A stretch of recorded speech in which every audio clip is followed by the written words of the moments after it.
अगर हम dielectric medium की बात करें तो डाइलेक्ट्रिक मीडियम क्या होता है, एक इंसुलेटिंग मीडियम होता है। ये जो डाइलेक्ट्रिक्स होते हैं या जो डाइलेक्ट्रिक मीडियम होते हैं ये इंसुलेटिंग मीडियम होते हैं जिनमें करंट फ्लो नहीं हो सकता, लेकिन ये इलेक्ट्रिकल इफेक्ट को ट्रांसफर कर सकते हैं। इलेक्ट्रिकल इफेक्ट मतलब इलेक्ट्रिक फील्ड प्रोड्यूस कर सकते हैं। इनमें करंट कभी फ्लो नहीं होगा, मतलब जो डाइलेक्ट्रिक्स है वो क्या हो गए, इंसुलेटर हो गए। ठीक है, जो डाइलेक्ट्रिक्स है वो क्या है, बेसिकली इंसुलेटर्स है। इनमें करंट कभी फ्लो नहीं होगा, लेकिन ये इलेक्ट्रिकल इफेक्ट यानी कि इलेक्ट्रिक फील्ड वगैरह प्रोड्यूस कर सकते हैं। जो डाइलेक्ट्रिक्स हैं वो बेसिकली दो टाइप के होते हैं। इसमें से जो पहला टाइप है वो है नॉन पोलर डाइलेक्ट्रिक्स। पहला टाइप क्या है, नॉन पोलर। ठीक है, और दूसरा जो टाइप है वो है पोलर डाइलेक्ट्रिक्स। तो दो टाइप हो गए, कौन कौन से, नॉन पोलर और पोलर। ये जो नॉन पोलर डाइलेक्ट्रिक्स है ये वो वाले डाइलेक्ट्रिक्स होते हैं जिनका जो इलेक्ट्रिक डायपोल मोमेंट है, जिनके मॉलिक्यूल्स का जो इलेक्ट्रिक डायपोल मोमेंट है वो जीरो होता है। पोलर का मतलब ऐसे मॉलिक्यूल्स जिनका इलेक्ट्रिक डायपोल मोमेंट होता है उनको पोलर मॉलिक्यूल बोलते हैं, तो जिनका नहीं होता उनको क्या बोलेंगे, नॉन पोलर। तो इन डाइलेक्ट्रिक्स की खास बात क्या है कि इसमें जितने भी मॉलिक्यूल्स होंगे सबका इलेक्ट्रिक डायपोल मोमेंट P की वैल्यू क्या होगी, जीरो। फॉर एग्जाम्पल जैसे हाइड्रोजन गैस है ना, तो इसमें दो हाइड्रोजन एटम मिलके एक मॉलिक्यूल बनाते हैं। ठीक है, अब इनमें से कोई भी हाइड्रोजन एटम किसी को भी इलेक्ट्रॉन नहीं देता, ना तो ये इसको देगा ना ये इसको देगा, है ना, तो इलेक्ट्रॉन का कोई ट्रांसफर नहीं होता। तो जब तक ये इलेक्ट्रॉन इधर उधर नहीं देंगे तब तक ना तो किसी पे पॉजिटिव चार्ज आएगा ना किसी पे नेगेटिव चार्ज आएगा, और इलेक्ट्रिक डायपोल बनेगा ही नहीं। और इलेक्ट्रिक डायपोल नहीं बनेगा तो इलेक्ट्रिक डायपोल मोमेंट क्या रहेगा, जीरो। एक और एग्जांपल है CO2। CO2 गैस है, उसके मॉलिक्यूल्स कैसे होते हैं, तो उसमें ऑक्सीजन एटम मतलब दोनों साइड में होते हैं, कार्बन एटम बीच में होता है। तो ये देखो ये इस तरीके की स्ट्रक्चर होती है CO2 मॉलिक्यूल की, लीनियर स्ट्रक्चर होती है। ये जो मॉलिक्यूल है इसमें सिमेट्री है, सिमेट्री मतलब एक लाइन के ऊपर है, और एक लाइन के ऊपर होने की वजह से इसका जो इलेक्ट्रिक डायपोल मोमेंट है वो जीरो रहेगा। समझ में आई क्या ये बात। तो ऐसे मॉलिक्यूल्स जिनका इलेक्ट्रिक डायपोल मोमेंट जीरो होता है उनको क्या बोलते हैं अपन, नॉन पोलर। तो फिर पोलर मॉलिक्यूल कैसे होते हैं, तो पोलर मॉलिक्यूल ऐसे हैं जिनका परमानेंट इलेक्ट्रिक डायपोल मोमेंट होगा, मतलब उनका इलेक्ट्रिक डायपोल मोमेंट जीरो नहीं होता। ठीक है, फॉर एग्जांपल जैसे HCl मॉलिक्यूल है, तो इसमें हाइड्रोजन एक इलेक्ट्रॉन क्लोरीन को दे देता है। ठीक है, तो हाइड्रोजन पे प्लस E चार्ज होगा, क्लोरीन पे माइनस E चार्ज होगा, एक इलेक्ट्रॉन ट्रांसफर हुआ ना, तो इस पर प्लस E चार्ज है, प्लस E का मतलब है एक इलेक्ट्रॉन के बराबर पॉजिटिव चार्ज, इस पर नेगेटिव चार्ज है। तो ये एक इलेक्ट्रिक डायपोल बन गया, और इलेक्ट्रिक डायपोल बन गया तो अब इसका इलेक्ट्रिक डायपोल मोमेंट भी होगा। अब इलेक्ट्रिक डायपोल मोमेंट जीरो थोड़ी होगा, इसका मतलब ये जो मॉलिक्यूल है ये एक इलेक्ट्रिक डायपोल है और इसका परमानेंट इलेक्ट्रिक डायपोल मोमेंट भी होगा, इसलिए इस टाइप के मॉलिक्यूल्स को हम क्या बोलेंगे, पोलर मॉलिक्यूल्स। तो ऐसे डाइलेक्ट्रिक जिनके मॉलिक्यूल्स कुछ इस टाइप के होते हैं, मतलब उनमें परमानेंट इलेक्ट्रिक डायपोल मोमेंट आपको देखने को मिलेगा, उसको क्या बोलेंगे, पोलर। एक और एग्जांपल ले लो, H2O। इसमें क्या होगा कि जो ऑक्सीजन एटम है उसके दोनों साइड में दो हाइड्रोजन एटम चिपके रहते हैं, और दोनों हाइड्रोजन एटम क्या करते हैं, एक एक इलेक्ट्रॉन ऑक्सीजन को दे देते हैं। तो इनके ऊपर प्लस ई चार्ज होता है और इसके ऊपर -2E चार्ज होगा। ठीक है, अब यहाँ पे इलेक्ट्रिक डायपोल कैसे बना, तो देखो ये जो पॉजिटिव चार्जेस हैं इन दोनों पॉजिटिव चार्जेस का सेंटर कहाँ होगा, तो इन दोनों एटम्स के सेंटर को मिलाने वाली लाइन के सेंटर पॉइंट पे। तो यहाँ पे इस टोटल पॉजिटिव चार्ज प्लस ई ये है प्लस ई ये है, तो टोटल कितना हुआ, +2E। तो उसका चार्ज यहाँ पे हम कंसिडर करेंगे, एज्यूम करेंगे एक तरह से, ऐसे मान लो इस +E और इस +E का सेंटर यहाँ पे है, -2E चार्ज का सेंटर यहाँ पे होगा, इनके बीच में एक डिस्टेंस भी है, तो ये क्या बन गया, एक इलेक्ट्रिक डायपोल बन गया।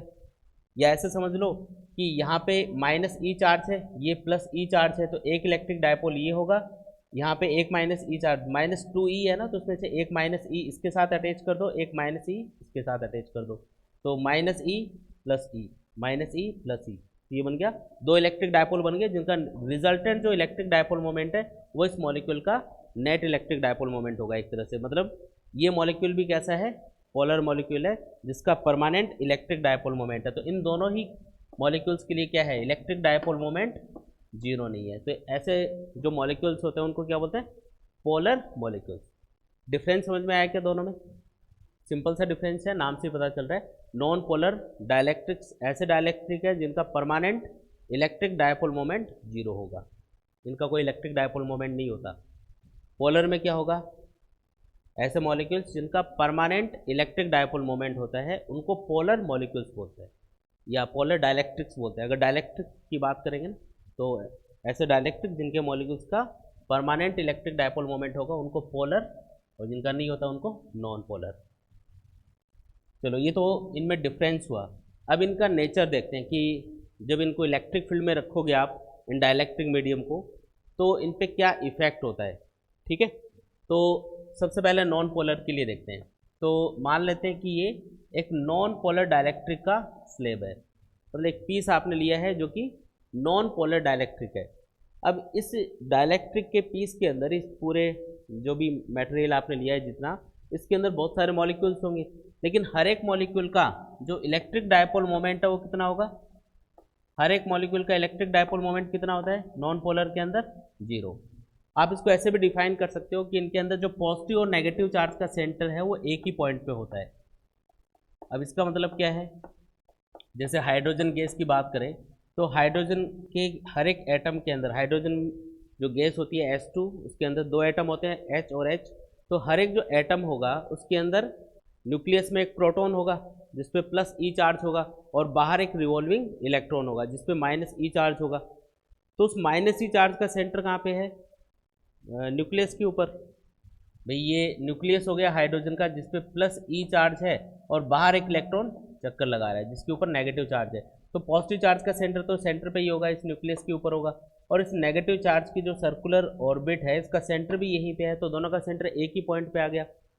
तो ये जो पोलर नॉन पोलर मॉलिक्यूल्स होते हैं इनके अंदर क्या होगा कि इनके जो पॉजिटिव और नेगेटिव चार्जेस होते हैं, यानी कि जो इलेक्ट्रॉन पे नेगेटिव चार्ज है और प्रोटॉन्स के ऊपर पॉजिटिव चार्ज है, उनका सेंटर एक ही पॉइंट पे आएगा, इसलिए वो इलेक्ट्रिक डायपोल बन ही नहीं पाते। इलेक्ट्रिक डायपोल के लिए क्या जरूरी है कि जो प्लस ई चार्ज है या प्लस क्यू चार्ज है और माइनस क्यू चार्ज है उनके बीच में एक सेपरेशन होना चाहिए। अगर एक ही पॉइंट पे दोनों चार्ज रखे गए हैं तो वो एक दूसरे को कैंसिल कर देंगे, इलेक्ट्रिक डायपोल बनेगा ही नहीं। बात समझ में आई क्या? तो ये जो नॉन पोलर डाइलेक्ट्रिक्स है इसमें जितने भी मॉलिक्यूल्स हैं सबका इलेक्ट्रिक डायपोल मोमेंट जीरो होगा, क्योंकि इनके पॉजिटिव और नेगेटिव चार्ज का सेंटर एक ही पॉइंट पे होगा। यहाँ पे मान लेते हैं इनके सेंटर पॉइंट पे पॉजिटिव और नेगेटिव चार्ज, मतलब प्रोटॉन्स का सेंटर और इलेक्ट्रॉन्स का सेंटर इन मॉलिक्यूल्स या इन एटम्स के सेंटर पॉइंट पे होता है, इसलिए इनका इलेक्ट्रिक डायपोल मोमेंट जीरो होगा। कब जीरो होगा? जब इलेक्ट्रिक फील्ड जीरो है। हमने कोई इलेक्ट्रिक फील्ड अप्लाई नहीं किया तो इनका इलेक्ट्रिक डायपोल मोमेंट कितना है? जीरो। अब हम इसके ऊपर इलेक्ट्रिक फील्ड अप्लाई करेंगे, है ना। अब इसके ऊपर क्या करना है? इलेक्ट्रिक फील्ड अप्लाई करके देखना है कि इलेक्ट्रिक फील्ड का इनके ऊपर क्या इफेक्ट होता है। मान लो मैंने इस स्लैब के ऊपर एक इलेक्ट्रिक फील्ड अप्लाई किया इस डायरेक्शन में। हम जानते हैं कि जो चार्ज है, कोई भी चार्ज हो उसको इलेक्ट्रिक फील्ड में रखा जाता है तो उसके ऊपर एक फोर्स लगता है F=Q×E। अब इनके अंदर शुरुआत में क्या था कि इनके पॉजिटिव और नेगेटिव चार्ज का सेंटर एक ही पॉइंट पे था, है ना। लेकिन जैसे ही आपने इस स्लैब को इलेक्ट्रिक फील्ड के अंदर रख दिया तो इसके अंदर जितने भी पॉजिटिव चार्ज हैं, मतलब न्यूक्लियस में जो प्रोटॉन्स हैं, उनके ऊपर इलेक्ट्रिक फील्ड की वजह से फोर्स लगेगा। कौन सी डायरेक्शन में? Along the direction of electric field. लेकिन जो इलेक्ट्रॉन्स हैं उनके ऊपर किधर फोर्स लगता है? इलेक्ट्रिक फील्ड के अपोजिट। इलेक्ट्रॉन्स पे नेगेटिव चार्ज है, उस पर opposite to the electric field force लगेगा। तो अब सिचुएशन ये होगी कि जैसे मान लो कि न्यूक्लियस पे पॉजिटिव चार्ज है प्रोटॉन्स की वजह से और बाहर इलेक्ट्रॉन इस तरीके से चक्कर लगा रहा था। ठीक है, ध्यान से समझना इसको। हमने इलेक्ट्रिक फील्ड अप्लाई किया, ये मैंने इलेक्ट्रिक फील्ड अप्लाई किया, मैं एटॉमिक लेवल पे बता रहा हूँ। ये तो क्या है, पूरा मटेरियल लिया है, लेकिन इसमें एटम्स के साथ में एटम्स के अंदर क्या हो रहा है वो अपन बात कर रहे हैं। तो एटम के सेंटर पॉइंट पे जो पॉजिटिव चार्ज है उस पर इलेक्ट्रिक फील्ड की डायरेक्शन में फोर्स लगेगा।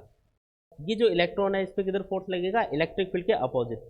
मतलब इलेक्ट्रॉन है वो इधर मूव करने की कोशिश करेगा।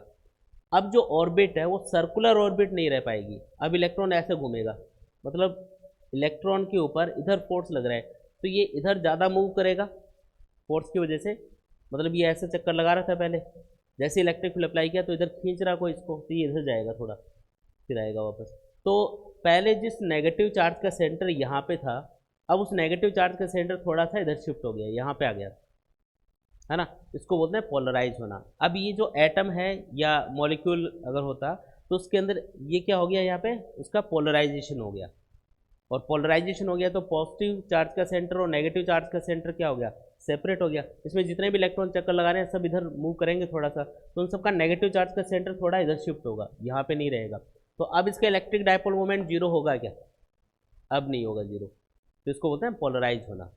जितना स्ट्रॉन्ग इलेक्ट्रिक फील्ड अप्लाई करोगे क्या इलेक्ट्रॉन उतना ही ज़्यादा इधर मूव करेगा, सिंपल सी बात है। तो ये डिस्टेंस बढ़ती जाएगी, और इलेक्ट्रिक डायपोल मोमेंट का फॉर्मूला क्या होता है, क्यू इंटू टू ए।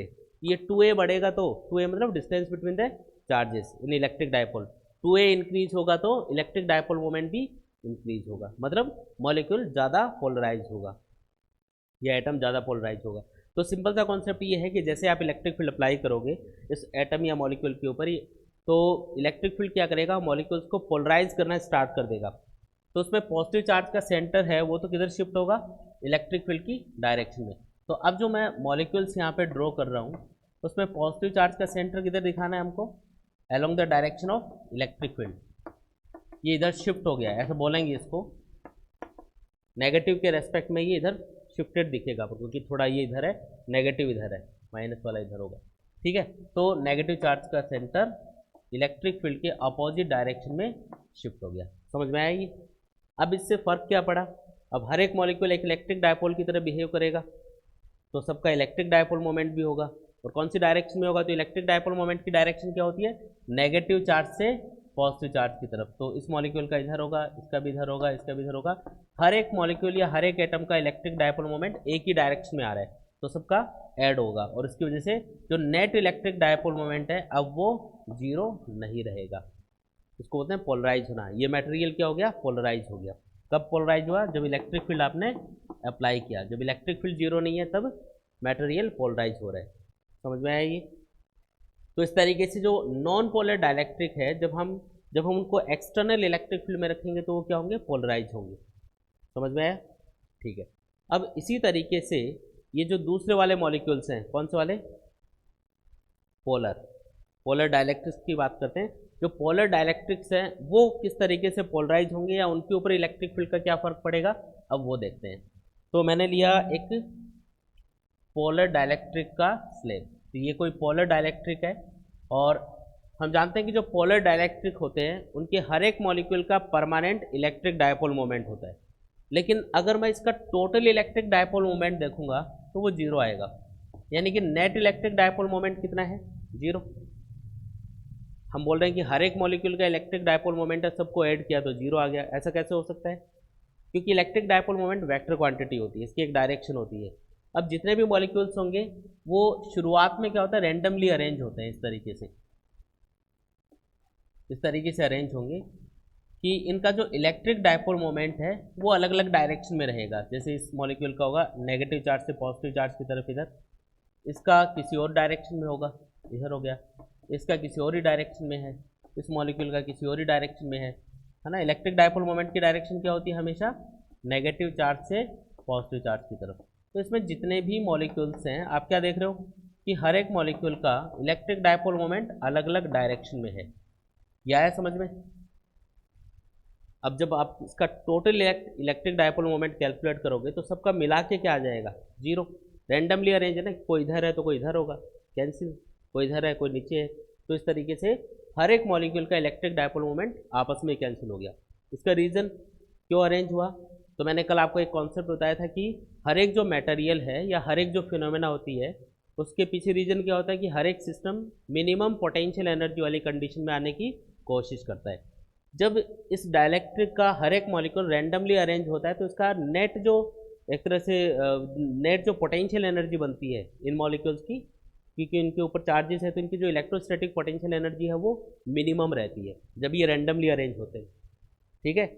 इस टाइप से अरेंज होंगे तो इनकी पोटेंशियल एनर्जी ज़्यादा होगी। तो नेचुरली जो मटेरियल है वो मिनिमम पोटेंशियल एनर्जी वाली कंडीशन में आने की कोशिश करेगा।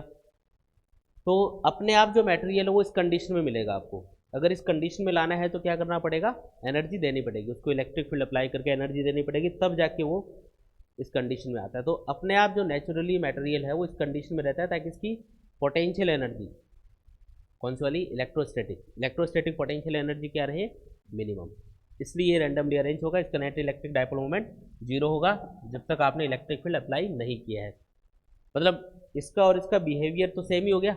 जब तक आप इलेक्ट्रिक फील्ड अप्लाई नहीं करोगे तो चाहे नॉन पोलर डाइलेक्ट्रिक हो या पोलर डाइलेक्ट्रिक हो, दोनों का ही नेट इलेक्ट्रिक डायपोल मोमेंट क्या होगा? जीरो।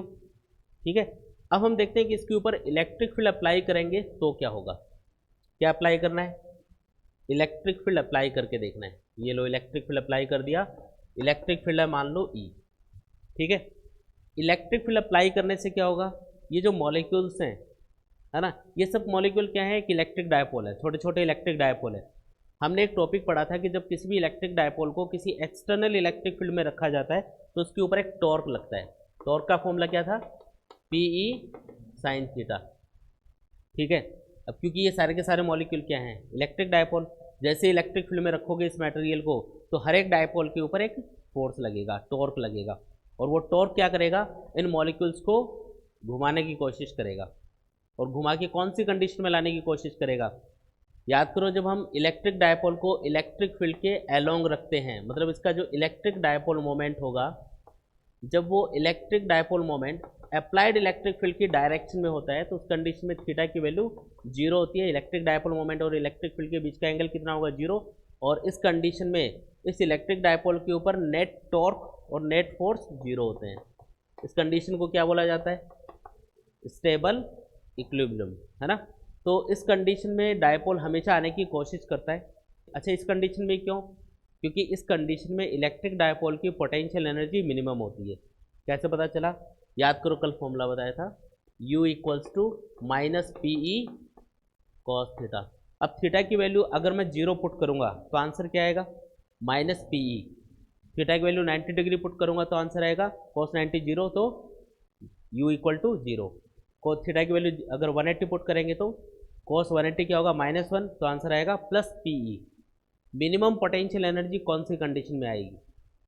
जब थीटा 0 डिग्री होगा। माइनस में आएगी ना, माइनस तो जीरो से भी कम हो गया, इसका मतलब थीटा इक्वल टू जीरो वाली कंडीशन में इलेक्ट्रिक डायपोल की पोटेंशियल एनर्जी क्या होगी?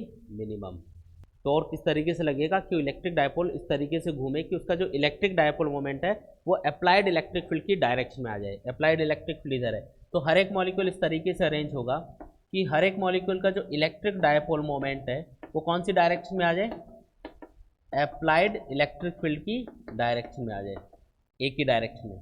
इधर आने के लिए जरूरी है कि इधर नेगेटिव चार्ज हो, इधर पॉजिटिव चार्ज हो, क्योंकि इलेक्ट्रिक डायपोल मोमेंट की डायरेक्शन हमेशा किधर होती है? नेगेटिव चार्ज से पॉजिटिव चार्ज की तरफ। ये बात समझ में आ गई सबको? तो हमने क्या देखा कि यहाँ पे हर एक इलेक्ट्रिक डायपोल का जो इलेक्ट्रिक डायपोल मोमेंट है वो एक ही डायरेक्शन में, मतलब नेट इलेक्ट्रिक डायपोल मोमेंट अब जीरो नहीं होगा। कब जीरो नहीं होगा? जब इलेक्ट्रिक फील्ड अप्लाई करोगे। Electric field is not equal to zero, then electric dipole moment is also not equal to zero. मतलब कुछ सेम सी चीज़ देखने को मिली अपन को। तो डाइलेक्ट्रिक जो दो टाइप के हैं उनको जब आप इलेक्ट्रिक फील्ड में नहीं रखोगे तब तो उनका इलेक्ट्रिक डायपोल मोमेंट क्या रहेगा? जीरो जीरो रहेगा। और जैसे इलेक्ट्रिक फील्ड में रखोगे तो दोनों ही एक इलेक्ट्रिक डायपोल मोमेंट डेवलप कर लेंगे। तो कॉमनली अगर आपको पूछा जाए कि एक डाइलेक्ट्रिक मीडियम है उसको इलेक्ट्रिक फील्ड में रखेंगे, अब डाइलेक्ट्रिक चाहे वो पोलर हो या नॉन पोलर हो उससे अभी अपन को मतलब नहीं है, दोनों का जो बिहेवियर है वो एक जैसा ही होता है। इलेक्ट्रिक फील्ड में रखते ही क्या होगा? दोनों पोलराइज होंगे और एक net electric dipole moment applied electric field की डायरेक्शन में प्रोड्यूस कर देंगे। अच्छा, ये इलेक्ट्रिक डायपोल मोमेंट कौन सी डायरेक्शन में है? अप्लाइड इलेक्ट्रिक फील्ड की डायरेक्शन में, ठीक है ना। Net electric dipole moment applied electric field की डायरेक्शन में डेवलप होगा। ये चीज़ समझ में आई? तो हमने देखा कि चाहे पोलर डाइलेक्ट्रिक हो या नॉन पोलर हो, दोनों का बिहेवियर क्या होगा? एक जैसा ही होगा। जब तक इलेक्ट्रिक फील्ड अप्लाई नहीं करोगे net electric dipole moment zero, apply करोगे तो नेट इलेक्ट्रिक डायपोल मोमेंट मिलेगा। देखो अगर मैं इलेक्ट्रिक फील्ड अप्लाई करता हूँ तो इसमें देखो ये जो मॉलिक्यूल्स है ये कुछ इस तरीके से अरेंज होते हैं। इनका पॉजिटिव चार्ज का सेंटर इलेक्ट्रिक फील्ड के डायरेक्शन में होगा और नेगेटिव चार्ज का सेंटर इलेक्ट्रिक फील्ड के अपोजिट डायरेक्शन में। तो अगर मैं इस डाइलेक्ट्रिक मीडियम की लेफ्ट सरफेस को देखूँ तो यहाँ पे इस वाली सरफेस के ऊपर कौन सा चार्ज आ गया? ये कौन सा चार्ज है? नेगेटिव। तो इस वाली सरफेस पे नेगेटिव चार्ज होगा कुछ, ठीक है। और अगर मैं राइट सरफेस को देखूँ तो इधर कौन सा चार्ज आएगा? इस तरीके से मॉलिक्यूल घूमे हैं कि इधर पॉजिटिव चार्ज है, ठीक है। अच्छा, अंदर क्या होगा? अंदर ये पॉजिटिव और नेगेटिव चार्ज कैंसिल, ये पॉजिटिव और नेगेटिव चार्ज कैंसिल, तो अंदर कोई चार्ज आपको देखने को नहीं मिलेगा। नेट चार्ज आप जीरो मान सकते हो एक तरह से।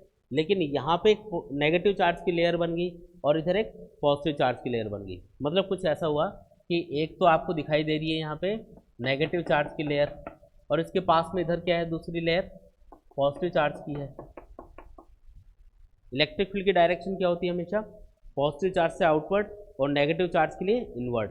लेकिन अगर पॉजिटिव और नेगेटिव चार्ज दोनों पास पास हो तो पॉजिटिव से नेगेटिव की तरफ, यानी कि यहाँ पे एक इलेक्ट्रिक फील्ड डेवलप होगा और उस इलेक्ट्रिक फील्ड की डायरेक्शन क्या होगी, पॉजिटिव चार्ज से नेगेटिव चार्ज की तरफ। अच्छा, इस डाइलेक्ट्रिक मीडियम के अंदर बताओ कि यहाँ पे अगर नेगेटिव चार्ज है, यहाँ पे पॉजिटिव चार्ज है, तो इलेक्ट्रिक फील्ड कौन सी डायरेक्शन में डेवलप होगा, पॉजिटिव चार्ज से नेगेटिव, यानी इधर। ये जो इलेक्ट्रिक फील्ड है इसको हम बोलते हैं electric field due to polarisation, EP लिख रहा हूँ उसको मैं, electric field due to polarisation.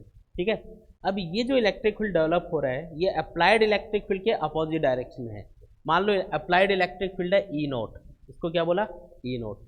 तो अब बताओ कि पहले जब आपने मतलब कि यहाँ पे पहले जब आपने डाइलेक्ट्रिक मीडियम नहीं रखा था तो यहाँ पे इलेक्ट्रिक फील्ड कितना था, ई नोट। और जैसे यहाँ पे डाइलेक्ट्रिक मीडियम प्लेस कर दिया तो इसके अंदर एक रिवर्स डायरेक्शन में इलेक्ट्रिक फील्ड प्रोड्यूस हो गया, जिसकी वजह से इस रीजन के अंदर जहाँ पे डाइलेक्ट्रिक मीडियम रखा हुआ है इसके अंदर नेट इलेक्ट्रिक डायपोल मोमेंट कितना मिलेगा, बताओ। ई बोल देते हैं नेट इलेक्ट्रिक डायपोल मोमेंट को। अप्लाई कितना किया, ई नोट, रिवर्स कितना प्रोड्यूस हुआ, ईपी। ईपी कभी भी ई नोट से ज़्यादा नहीं होगा क्योंकि ईपी इसकी वजह से प्रोड्यूस हुआ है, ऐसे नहीं कि इसको एक्सीड कर जाएगा ये। ठीक है, तो ई नोट की वजह से जो इलेक्ट्रिक फील्ड ईपी प्रोड्यूस होगा वो रिवर्स डायरेक्शन में होने की वजह से क्या करेगा, ई नोट को कैंसिल करेगा। कितना कैंसिल करेगा, जितना है, यानी कि ई नोट माइनस ई पी, इतना इलेक्ट्रिक फील्ड इसके अंदर ओवरऑल बचेगा। टोटल कितना था, ई नोट, ई नोट में से ई पी माइनस क्यों किया, क्योंकि ये अपोजिट डायरेक्शन में, तो कैंसिल होगा। नेट इलेक्ट्रिक फील्ड इतना मिलेगा। तो जिस रीजन में आपने डाइलेक्ट्रिक मीडियम रखा उस रीजन में क्या हुआ, इलेक्ट्रिक फील्ड बढ़ा या कम हुआ, कम हो गया। तो जिस रीजन में इलेक्ट्रिक फील्ड को कम करना हो, अगर कहीं भी आपको ये ऐसा लगे कि मैं कुछ इंस्ट्रूमेंट डिजाइन कर रहा हूँ और उस इंस्ट्रूमेंट में मुझे ऐसी ज़रूरत है कि जो इलेक्ट्रिक फील्ड है उसको कम करना पड़ेगा, आपको कम करना है मान लो, तो उस रीजन में क्या आपको फिल करना चाहिए, डाइलेक्ट्रिक मीडियम। क्योंकि डाइलेक्ट्रिक मीडियम जब आप उस रीजन में फिल कर दोगे तो वो इलेक्ट्रिक फील्ड को रिड्यूस कर देगा, अपोजिट डायरेक्शन में पोलराइज होकर क्या करेगा, इलेक्ट्रिक फील्ड को रिड्यूस करने का काम करेगा। ये इसका काम होता है, मतलब किसी भी रीजन में इलेक्ट्रिक फील्ड को कम करने के लिए हम इसको यूज़ करते हैं। तो हमने यहाँ पे क्या देखा कि जब इलेक्ट्रिक फील्ड अप्लाई करते हो तो मटेरियल पोलराइज होता है, मतलब मटेरियल का जो पोलराइजेशन है वो अप्लाइड इलेक्ट्रिक फील्ड के डायरेक्टली प्रोपोर्शनल है। जितना ज़्यादा इलेक्ट्रिक फील्ड मटेरियल उतना ही ज़्यादा पोलराइज होगा। जब ये प्रोपोर्शनलिटी सिंबल हटाओगे तो इसकी जगह एक कांस्टेंट आएगा जिसको हम काई के सिंबल से रिप्रेजेंट करते हैं। ये वाला जो सिंबल है ये एक्स नहीं है भाई, ये क्या है, काई, इसको काई बोलते हैं अपन, ये इसकी स्पेलिंग होती है, काई बोलेंगे इसको। ठीक है, वैसे इसका नाम है, क्या नाम है, इलेक्ट्रिकल ससेप्टिबिलिटी। क्या नाम है, इलेक्ट्रिकल ससेप्टिबिलिटी।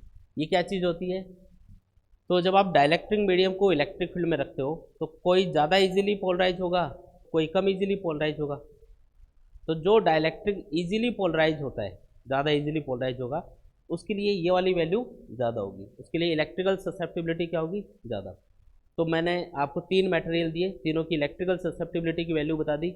अब मैं ये पूछना चाह रहा हूँ आपको कि उनमें से कौन सा मटेरियल इलेक्ट्रिक फील्ड में रखने पे ज़्यादा जल्दी पोलराइज होगा। तो कैसे बताओगे, तो जिसकी इलेक्ट्रिकल ससेप्टिबिलिटी ज़्यादा होगी वो ज़्यादा इजीली पोलराइज होगा। तो ये भी चीज़ याद रखो कि ये जो इलेक्ट्रिकल ससेप्टिबिलिटी है ये हमको ये बताती है कि कोई भी मटेरियल कितना इजीली पोलराइज होता है। अच्छा, यहाँ पे जो मैंने P लिखा है ये क्या है, पोलराइजेशन। P को क्या बोल रहे हैं हम, ये इलेक्ट्रिक डायपोल मोमेंट नहीं है। पोलराइजेशन का मतलब तो ये था ना कि इलेक्ट्रिक डायपोल मोमेंट कितना प्रोड्यूस होगा, हाँ तो वही है, लेकिन पोलराइजेशन का फॉर्मूला ये होता है net electric dipole moment per unit volume. जैसे इस मटेरियल का वॉल्यूम है V और जब आपने इसको इलेक्ट्रिक फील्ड में रखा तो इसने जो net electric dipole moment produce किया P नेट है वो।